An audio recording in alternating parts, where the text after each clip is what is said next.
I want to name something today that a lot of you feel, but almost never say out loud, not even to yourselves. You want a partner in your life again. Real closeness. Someone whose hand you actually want to hold. But at the exact same time, some part of you recoils at the thought of doing the whole thing over. Another wedding, another shared roof, another set of finances tangled together. You want the partner. You don't want the merger. And a lot of you have quietly decided that makes you selfish, cold, or simply not serious enough about love. I hear it constantly, always phrased like a guilty confession. I want a relationship, but I really don't want to do the marriage thing again. But here is what nobody tells you. Forcing a full household merger late in life isn't just stressful. For many mature adults, it is a massive, life-altering trap. And the assumption that you have to live together to have real, deep love, it is completely wrong. In fact, researchers who study modern relationships have discovered a specific, growing lifestyle choice that delivers all the intimacy and support of a 30-year marriage without ever sharing an address. But if you don't know how to set it up correctly, it can backfire fast. Today, we are revealing what this arrangement actually is, why almost 40% of older unmarried couples are quietly choosing it on purpose, and the exact script you must use to find someone who wants it too, without ever putting her on the spot. It's called living apart together, a real, committed, intimate relationship where two people are genuinely each other's person, but each go home to their own house at night. This isn't a fringe concept or a consolidation prize for people who can't commit. Studies tracking older adults found that close to 40% of partnered unmarried adults live exactly this way. They aren't settling for a smaller version of love. They are choosing a completely different, equally legitimate one. Why does this fit this specific stage of life so remarkably well? It comes down to three hidden factors that most people ignore until it's too late. First is independence.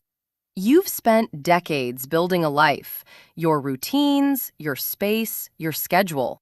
Handing that control back over carries a real psychological cost. Second, family boundaries. You have grown kids, maybe grandkids, and an entire structure built around inheritance and family legacy. Remarrying and merging assets creates immediate, unnecessary friction. Staying independent while staying committed sidesteps that entire category of family drama. But the third reason is the most practical and unromantic truth of all: financial protection. Especially for widows. A woman who lost her husband may be receiving survivor benefits or a pension tied to that marriage. Remarrying means losing those benefits permanently, sometimes for the rest of her life. When she says she wants separate homes, she isn't withholding commitment. She's protecting what she earned. But that raises a critical question. Does living apart actually satisfy us emotionally, or does it leave you feeling isolated when you need someone most? Long-term studies tracking older adults answered this definitively. Living apart together delivers real, measurable well-being benefits, clearly superior to being single and virtually identical to traditional marriage. And here is the detail that matters most if you've been hurt before. If a relationship like this ever ends, it doesn't unravel your entire existence. You grieve the loss of the person, but you aren't forced to rebuild your home, your finances, or your life from total zero. For anyone who stays alone simply because they fear going through a devastating heartbreak or divorce again, this isn't a compromise.